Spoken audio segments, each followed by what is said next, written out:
Yo, yo, yo. Oh, y'all already know what time it is. It's Friday night, baby. Huh? The 15th of November. Oh, look at this little thing here. Y'all already know what time it is. You got paid on the 1st and the 15th. You already know what time it is. Some of y'all done went out there and got that hair fried, dyed, and laid to the side. Some of y'all done went out there and got that new wig. Some of y'all done got y'all a new outfit. Some of y'all need to go pay y'all damn bills. We gonna keep it right and we gonna keep it grimy and we gonna keep it clean, real greasy up here. Hey, it's clinch time. Tomorrow, starting off at noon, we got Valley and FAMU. You already know what's up. I'm telling you right now, Valley gonna beat somebody. The game of the week, probably the game of the year in the Swac. Number one offense versus number 2 defense. So Jackson State versus Alabama State. I got Jackson State winning. Alcorn versus Prairie View. You can flip a coin damn 100 damn times and it's still gonna come out even. This game is too hard to call. Which Prairie View team is gonna show up and which Alcorn team is gonna show up? Who the hell knows? Southern, on paper, you supposed to be UAPB. I'm telling you now, UAPB is gonna score on Southern. But Southern, I know them folks on Plank Road gonna be happy to hear this. Southern will beat UAPB tomorrow. Texas Southern versus Bethune-Cookman. Boy. If this ain't some janky shit going on, I got Texas Southern because they playing at home gonna beat Bethune-Cookman. So if I'm wrong, y'all can laugh at me all week, but hell, I ain't never wrong. Texas Southern will win. Southern will win. Alcorn Prairie View, I have no idea who will win. Jackson State will beat Alabama State. And Valley, you're going to beat somebody, but unfortunately, it won't be tomorrow. But you can catch these games. The only game that's not being shown tomorrow will be the the Southern and UAPB game. It's on the Jaguar Network. But I will be checking in a lot on this Prairie View and Alcorn game. The Jackson State game, Jackson State has 9,000 people streaming their games on ESPN Plus. So at 11, what's the name? FAMU and Valley will be playing on HBCU Go Network. But it's all good though, man. But we're going to get on them into it. And thank y'all for joining and coming on in. Please hit that like button. You see the schedule. So if you're a Prairie View fan or you're an Alcorn fan, guess what? You get to be on the ONG Swac Sports Network tomorrow. I kept saying I want to stream the Jackson State game, but looking through the internet, I have found 9 different streamers that were streaming the Jackson State game. I said, damn, we need to see something more than Jackson State. And no disrespect to Jackson State, I predicted them to win the Swac. But if 9 people streaming the game, that means who's watching the Prairie View Alcorn game? Who's watching the Texas Southern, Bethune-Cookman, the Southern, and UAPB game? So let's give everybody a chance. I like all 12 teams. I'm going to criticize all 12 of y'all jive turkeys. It is too close to Thanksgiving to be a jive turkey. So Southern, if you lose tomorrow, boy, I hope y'all walk the damn Plank Road. Jackson State, I have the utmost confidence. And I want to show y'all something. Let me stop sharing this thing so I can show y'all something before we get to the look back black known swag fact. I want to show y'all something, man.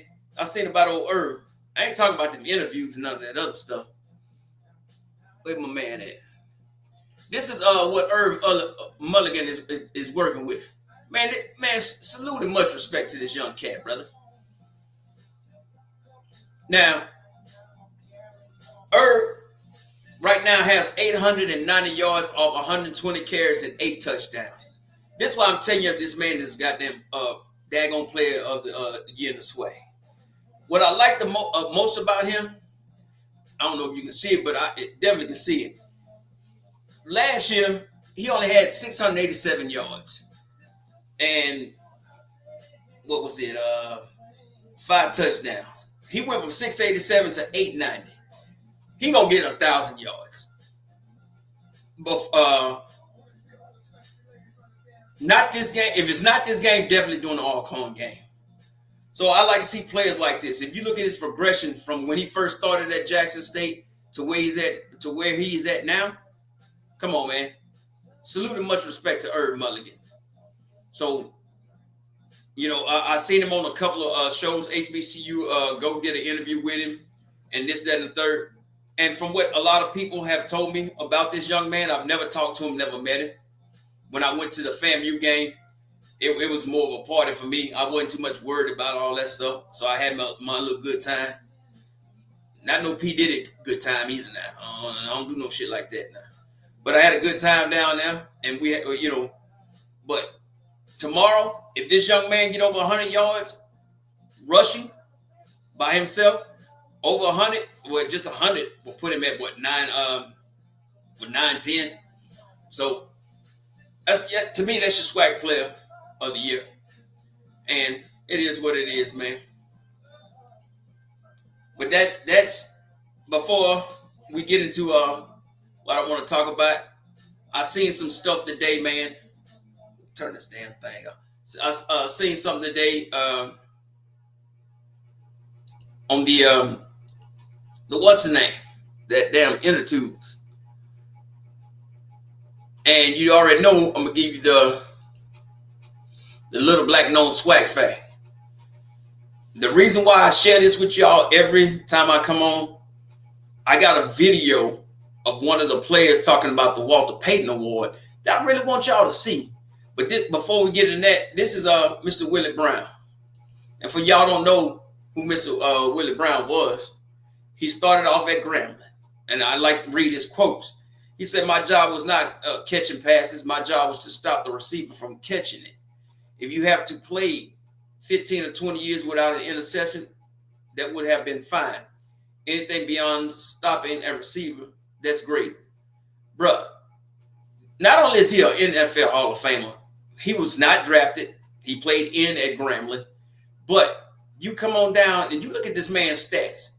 You know, from 63 all the way to 78. When these men talk like that, every year this man had an interception. This dude was a gangster at cornerback. And when he started off at Denver, Denver wasn't that good. But when he got traded to the Oakland Raiders, which now are the Las Vegas Raiders, and if you can see them numbers, man, with these interceptions, I'm telling you, people don't like when I say this because they like you just saying this because you're a SWAC fan. But the SWAC actually framed the NFL to where it is today.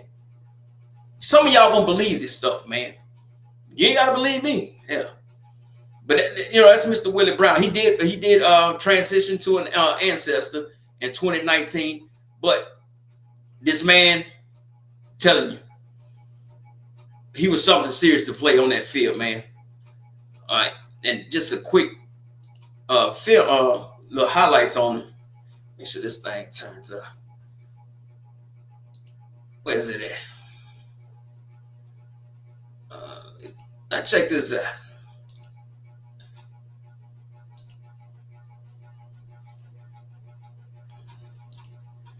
This is some of his highlights.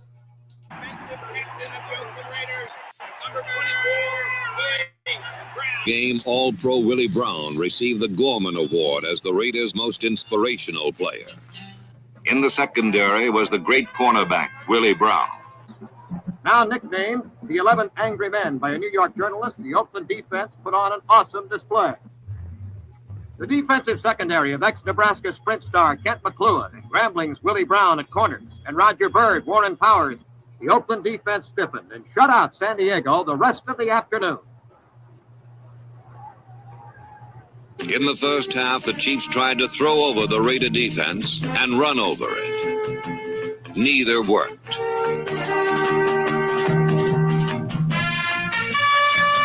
But a tie meant nothing, and the defense knew it.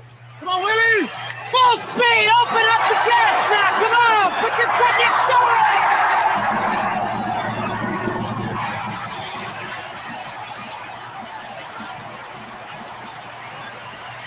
Broncos to falter.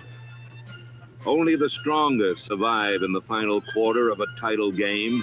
And on this December day, once again, it was... Bradshaw sets up and lobs one out to the left, broken up, intercepted. Willie Brown at the 50, Willie at the 40. He's at the 30, the 20, the 10, the 5.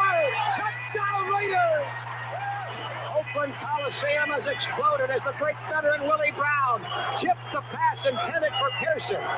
Bobbed it into the air so he could grab it at the 50 and outraced everyone into the end zone. A 50-yard interception returned by Willie Brown. Suddenly the Raiders are leading by 15 with Gwanda trying to tack on another one. Early in the second quarter, number 24, Willie Brown intercepted to set up a LaMonica strike to Mike Ciani. The Raiders led 35-0.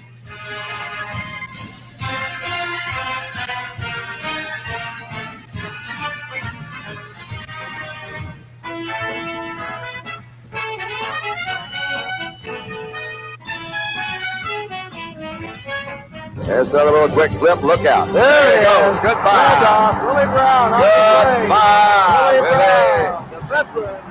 He waited for that. 15 years Willie waited. And he scored a Super Bowl touchdown. Old man Willie! Touchdown Raiders! There it is. That's the great Mr. Willie Brown. When you have, hey, look, when you have players like that in your that attended your college, university, it's good to share these men like that.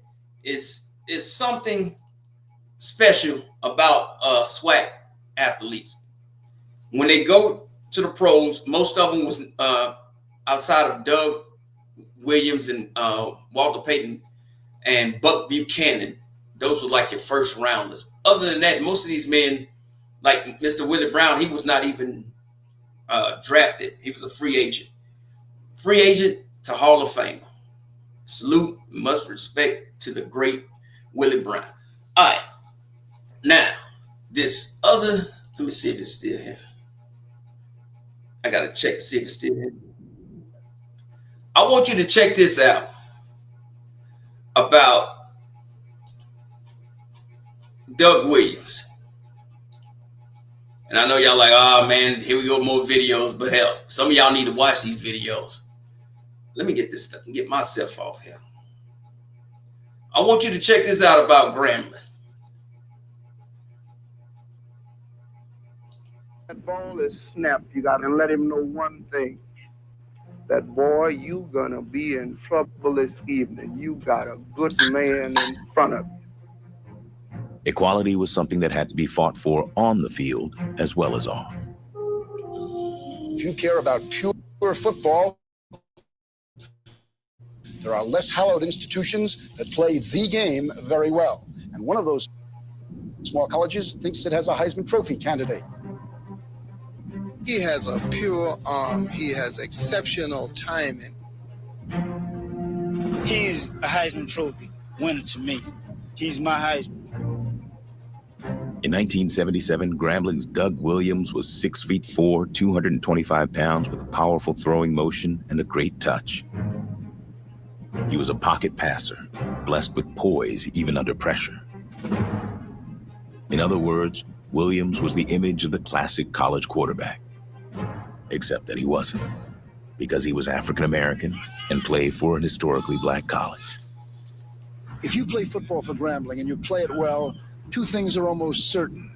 You'll be able to play pro football, and you won't be considered for the Heisman Trophy.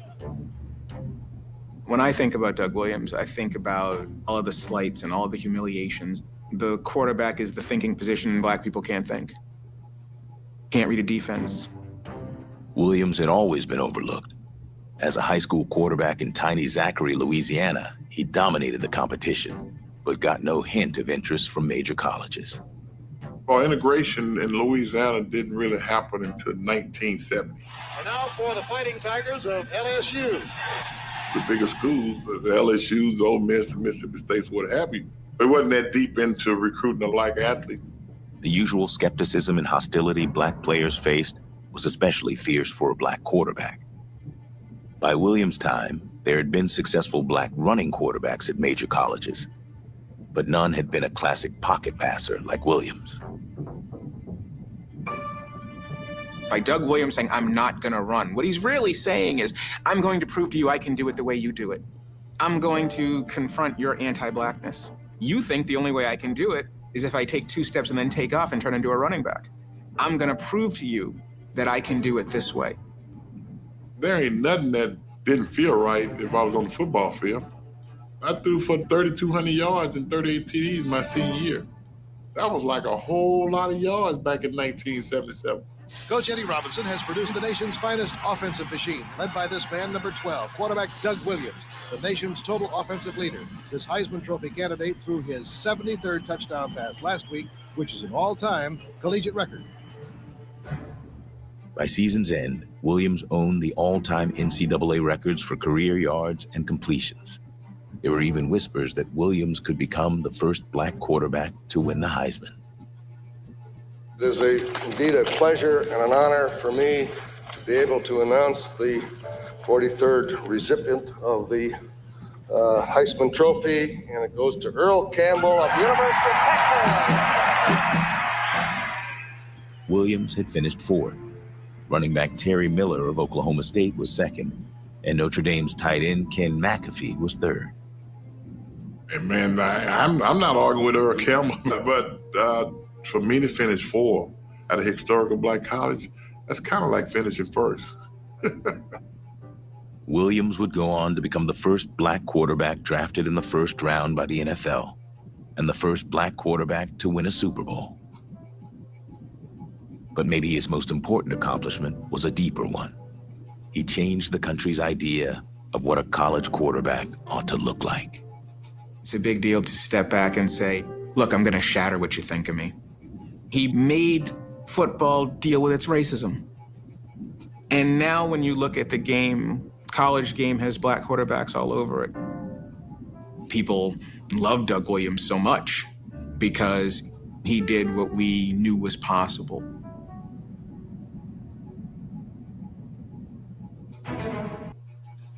Hey, that show is called Football Is Us. It's streaming on Hulu. I watched it last night. It not only does it just have Doug Williams, but it has other players that did not play in the Swac. I'm talking Kansas, what's that? Wyoming. It had a whole bunch of history that I wish people could sit around and watch with their kids or any young football player. That's why I show y'all this stuff. It ain't just to sit there and be angry and bitter. I want people to learn the history about the Swac. I want folks to understand that we were here way before Coach Sanders came. A lot of people don't understand that. Like this shirt that I have on here, this Josh Gibson, the true home run king. And this is his Pittsburgh's Crawford jersey when he became put on the stamp. Everybody remember him from the Homestead Grays. But wait till baseball come. If y'all keep following me, baseball is my favorite sport. And this the crazy part about it, I never played it except on the playgrounds and stuff like that. But I can tell you more about baseball than I can about football. I can break down a 6-4-3 triple play better than anybody. I'm trying to get Jackson State pitcher, was it Marvin Freeman, Starving Marvin. I'm trying to get an interview with him. We talk a lot, but he's real busy. He's mentoring, he's training, he has camps for kids. And if you went to Jackson State in the 80s, you know who Marvin Freeman is. Great all-around person. But all right, let's get back to it, to the SWAC, to the today's SWAC. And before we get to the football game, black newspapers. And when I just thought about when I was thinking about Josh Gibson. You go to NNPA, you can read all these newspapers, man. This is the National News Publishers Association. And you just type that in, then you go to the current members, and then whatever state you in. Oh, wait a minute. Damn. I put on the wrong screen. Maybe that thing didn't click over there. Yeah, the NNPA. You go here, and this is this keeps you informed. Whatever state you live in, you go to that state and you click on there, and this is how you find out real news. Because I'm telling you, what you're reading or what you're watching on TV is crap. This right here, these young brothers and sisters, and most of them are third generation or second generation owners. You look at these newspapers here, they got them in every state. I tried to give a young person today $100 if he can tell me 5 black-owned newspapers. That man said he didn't know one. Hey, it is what it is, man. But check the NNPA out, man. So it's what it is. All right, Swac talk. I need to know from my audience which football game are you most interested in watching this week? Or are you really interested in watching Jackson State versus Alabama State, Alcorn versus Prairie View, Southern versus UAPB, or Texas Southern versus Bethune-Cookman? Which game are y'all more interested in watching? That's what I want to know. Check out the standings right quick. Ain't nothing changed since last time I seen you Wednesday. It is right there, number 1 versus number 2 in the East. Now Southern is playing UAPB, which is second to last. Only team is worse than that is Grambling. Oof. So tomorrow definitely is going to be something serious to watch. I'm more interested in the Jackson State Alabama State game, but like I said, you got so many people sharing that stream. Ain't no good for me to share it. I would definitely that Alcorn game. Much as I don't like them damn people in them damn woods. And look, Alcorn, it ain't nothing personal. It ain't nothing personal about you. But your fans are worse than y'all gnats and mosquitoes up there in Lorman. I'm just saying. Ooh. Hey, I know Coach Fred McNair is probably sitting back grinning. Because if Southern wins tomorrow, guess what? Coach Fred McNair is back in the Swac championship game. Now, if Alcorn catch that L tomorrow, or like I said, Southern win, guess what happens? Damn, Alcorn. Maybe we should have let Coach Fred go. But it is what it is, man. But hey, that's all I had tonight, man. It's Friday night. Y'all, I'm not sharing that what the hell that Mike Tyson crap fight stuff. But thank y'all for joining me. Catch me tomorrow. It's 2:00 Central Time. We're gonna watch some football. Leave the game in the comment that you want to watch. And then y'all have a good night, because I'm about to take me some Geritol, drink me a 6-pack of OE, and then I got to get up. I'm making seafood jambalaya tomorrow for my tailgate. Y'all have a good night.